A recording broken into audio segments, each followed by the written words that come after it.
Could you do like a quick introduction about like who you are, where you went to university, like what institution you're at, and how long you've been in this field? I'm Robert Desimone. I'm the director of the McGovern Institute for Brain Research at MIT. I got my PhD at Princeton University, and then I worked at the National Institute of Health for quite a few years. And then I came to MIT about 19 years ago, where I have a lab that studies how the brain pays attention. But I'm also the director of this institute, which does a lot of different things related to brain research. Could you do like a quick like overview about like your research? One thing that many people worry about is how they can pay attention, something that they need to work on, and not be distracted by all the other stuff around them. And I know everyone I talk to these days thinks there's more distracting stuff around them as time goes on. And they want to know, like, how can they block that out? And what in their brain leads to this difficulty when there's distracting information. And so I mainly have focused on what is it in the brain that leads us to be distracted. So why is it? I mean, because one possibility is that we should just pay attention to everything, right? And then if we could pay attention to this conversation and listen to the TV over here and play a computer game here all at the same time, then it wouldn't be a problem.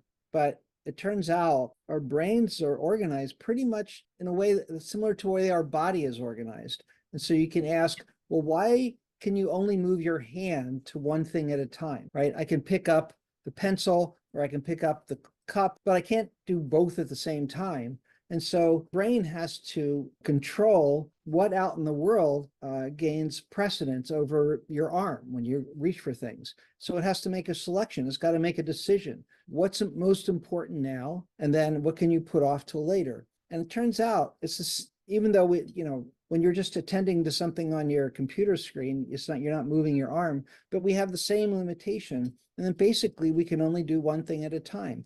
We can process one conversation or whatever, just like we can only move our arm to one thing at a time. If you have, let's say you have two things in front of you and you make a choice. I'm going to pick up the cup and not the pencil. You don't want your hand to go to the average of the cup and the pencil. You want it to just go to one thing. And that's equivalent to like when you want to pay attention to this conversation and there's some other noise happening over here, you don't want you to be paying attention to something in between the conversation and the noise. You've got to block out that distraction, just like you have to block out the things competing for where you move your hand. And it turns out that there are very important mechanisms in the frontal part of our brain that exert this kind of control and try to keep the distracting information, the stuff that's not important right now, that tries to keep that filtered out so that you can, perform more efficiently.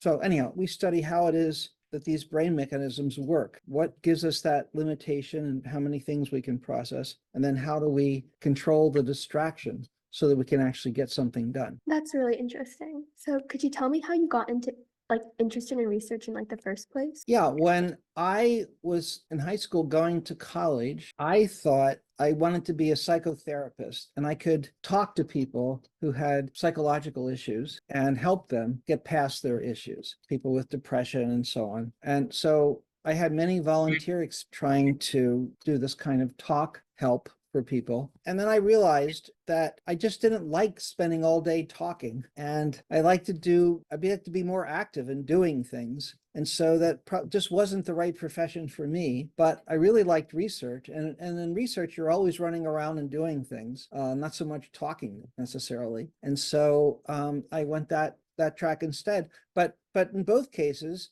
it was the brain that was the basis of my interest. But the brain is, when you get depressed or anxious or whatever, it's your brain that's having those feelings, and you can either get help from talking to someone, or maybe through brain research we might be able to help you by trying to understand why you're having those feelings, what in your brain is happening that's causing those feelings. So what's like one of like the biggest challenges that like you faced in research, and how did you overcome it? It's sort of like doing research is a little bit like being a detective, and that you have a mystery to solve and you've got to keep like chipping away at it and getting clues and clues and clues and hoping that after you accumulate enough clues the mystery kind of reveals itself, and you got to understand what's at the bottom of it, so it's not so mysterious anymore. And that's always a challenge in research. I like that challenge. When I get up in the morning, I'm thinking about, oh, this is something, this is a problem we can solve in the lab. This is a mystery we could clear up. And then, but you have to be patient, because just like a detective might only collect one small clue a day, in the lab, you may only get one small clue through your research a day. And you may take years to build up enough information, enough clues before you actually begin to understand what you're trying to understand. Jill, you may have some other thoughts about that, because Jill has also done research in the McGovern Institute for many years. Yeah, I would second that. I think many people think of how exciting research is because that's what we read in the paper, right? But papers about things that didn't work aren't published. And I think for many people, 80% of what you try to do doesn't work. And so it's really when it works that you get your PhD, for example, right? But that I think is a challenge for many people, especially people that don't understand going in how much failure there is. And my dad was a scientist and tried to comfort me by saying, if it was easy, everybody would be doing it. So you have less competition with it being menial like that. Yeah, I totally understand that.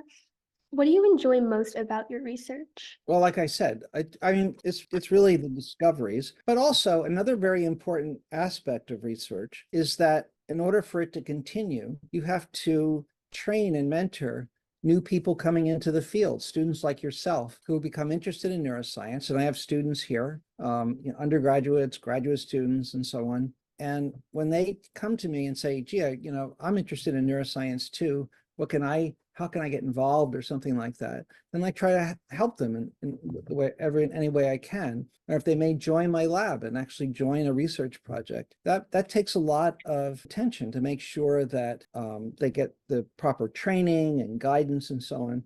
So it's not just making discoveries, it's also this sort of mentoring role and making sure that young people are attracted into the field and get the right training and experience they need. So when I'm gone, they're going to be replacing me and they'll be doing all this research. Okay, so speaking of like mentors, like which like person in your field has made like the biggest impact on you?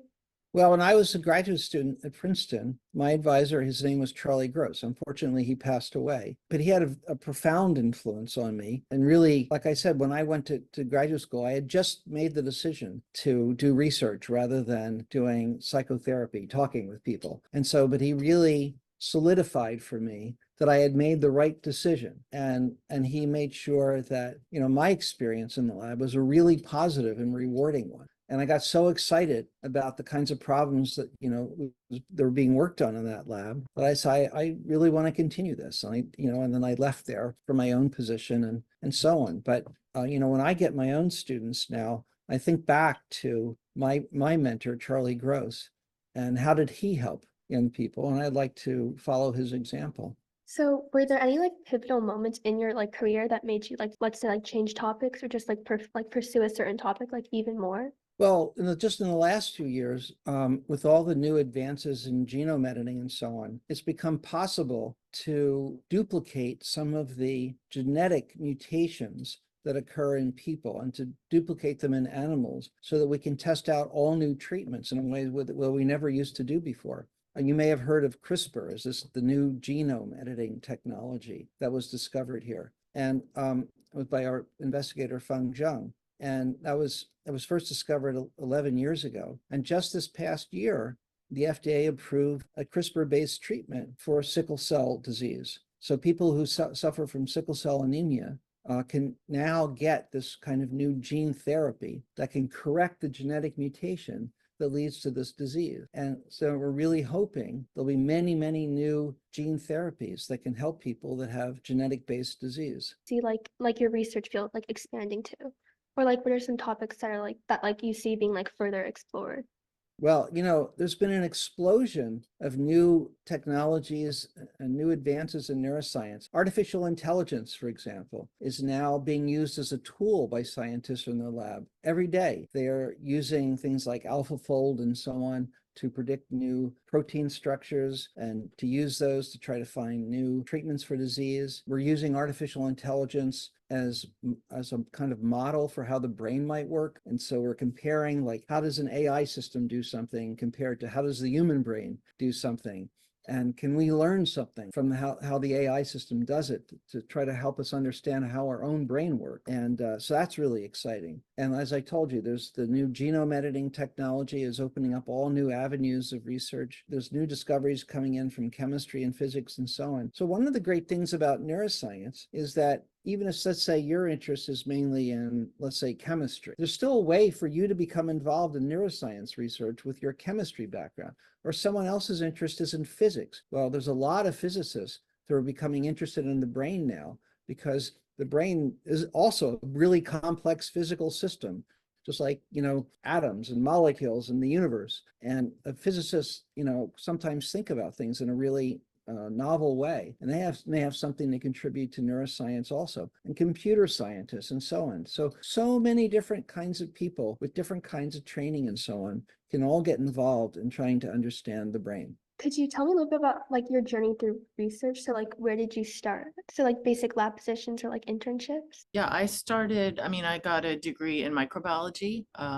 In those days, I was really interested in molecular biology. So that means how the genetic molecular biology, so how proteins come together to control what genes are used where in the body and why. And so I got a degree in microbiology back in the early 90s. That was how people were with the microorganisms, was how people were understanding how genes were controlled. And then I started working on fruit flies because you could understand the molecular basis for learning and memory in fruit flies at that time with really fancy genetic techniques. And then that started to happen in mice. Actually, with Susumu Tonegawa is one of the early pioneers in that, who's here. And so then I switched to working with mice when I came to MIT in 2000, and I worked with a couple of professors here to understand how molecules are controlling behaviors in mice. And then 3 years ago, I joined this headquarters team to do more administrative, sharing my experience and helping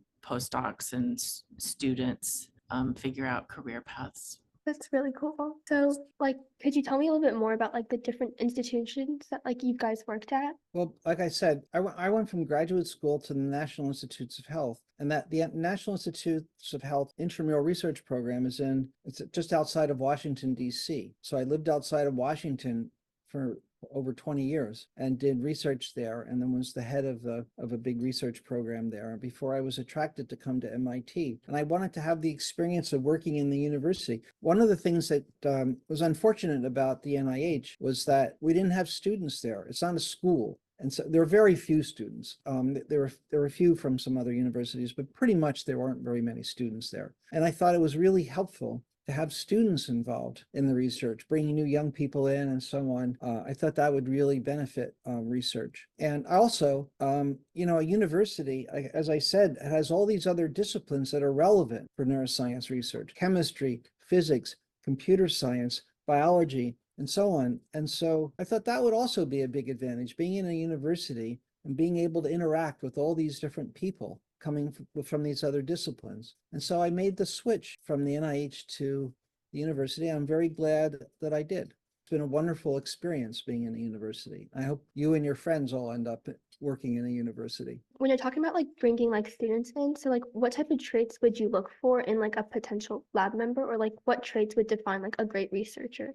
And one personality characteristic is they need a passion for the work. I mean, you want people who, when they get up in the morning, can't wait to get in and get doing their experiments. If it's just people see it as just work that has to get done, then they're not the best people for doing research. So the number one thing is passion. And then I think that having a very broad background in science, but also in having good English skills, being a good writer, being able to understand lots of different kinds of reading and so on. You don't want someone who's just very, very, very good only at doing math or only at doing, I don't know, physics or something like that. You want people that are a little broader and have had a number of different courses in different areas, so that they don't think about problems from a narrow perspective. They think about bigger solutions to problems, and they could bring some of their knowledge to bear from these different areas. So people with a broad education, strong in science, and then with a passion for doing research. If I see students like that, I can pretty much predict they're going to be successful. Speaking of like passion, how did you like find your passion? I think for most people, they find their passion for research when they start trying to do it. And you could read about it in a book, what's like doing research, or talk to someone. But until you spend a little bit of time in the lab, often that's when people get to university, they start spending some time in a lab, and then they realize this is their passion. They realize that, journey of discovery is what really gets them excited. Some people, they start in research and they decide this isn't what their passion is. Their passion is something else. And there's lots of things, obviously, that, people can get really passionate about and really love to do. So that's a good time when you're in school to try things out, and then you'll see if you become passionate about it, and then you'll pursue it if you do, or you'll switch if you don't. So how did you like narrow down specifically into like attention in like neuroscience? Yeah, it's a kind of a complicated story. See, attention is kind of the really basic element of what we refer to as cognition. When I started in neuroscience, people really didn't understand how that you could use neuroscience to understand cognitive things, attention, memory, decision-making, and so on. They were focused on very elemental things that people could do, like how do you recognize the letter A, or how do you, just simple visual recognition of things. I felt that the tools that we had in neuroscience could be applied to these more complicated things that won't have a simpler solution, that a very complicated solution, and even are related to our consciousness. Like, so for example, when you pay attention to something and there's some other distractor over here that you're not attending to, you're not even conscious of it if you're really attending attentively, right? It doesn't enter your consciousness. Well, think about that, because let's say there's some loud noise over here and you're blocking it out because you're paying attention to this conversation. Well, those sounds still enter your ear, right? They get into your brain, but your brain is filtering them out. And so think about that. Like that seems really incredible how the brain is able to accomplish that. And so it seems to me that neuroscience really gives us an opportunity to understand something mysterious that could be related to consciousness that way. What's the difference between the things I hear that I become conscious of versus the things I hear that I'm not conscious of? What are the difference in the brain systems that distinguish being conscious from being unconscious? If you ever use something like ChatGPT, do you ever feel that ChatGPT is conscious, that it's like another person that you're interacting with? I actually like haven't used ChatGPT before. Ever used it? Okay, well, I'm sure you will try it at some point. And some people are trying it and they are thinking, wow, it's just like I'm talking to another person in this chat. But probably that ChatGPT is not conscious. It's not consciously aware of things like we are. And that's, people are becoming really interested in that problem. Why is this computer program not conscious? But my brain is conscious, and my brain is like a biological computer. So what's the difference? And so it's a really fantastic question to work on. I think that's really cool. Like in my computer science class, we're learning all about AI, how it just like mimics like the human. Right. It kind of mimics some things that we do. Yeah. But you ask yourself the question, do you think it actually has a kind of consciousness like you do? Does it actually feel things, and is it aware of itself? I don't think so, or at least I hope not, because I feel like if we had conscious computers, it'd be a little like scary. Well, maybe that's a problem you can work on when you're later in school. Okay, and for like our final question, like what tips would you give to a high schooler who's like looking to get into research? I have a son in high school, so this is kind of a practical question for me. And so I give him the same advice I would give anyone, which is to, do well in his studies, take a wide variety of his courses, and to really take them seriously. And you got to put working on your AP biology class or whatever, you got to put that as a higher priority sometimes than, being on social media with your friends or playing some computer game or something. And so, you have to make a lot of choices every day to get the work done that you need to get done and do well in school. So That's my advice in high school. Do well in school, learn the basics, get the foundation, and then you'll be in a good position for doing research later. Yeah, so like managing like your priorities. Yes, very important. Actually, a very good way of putting it. Managing your priorities and figuring out what your priorities are and then manage. Thank you.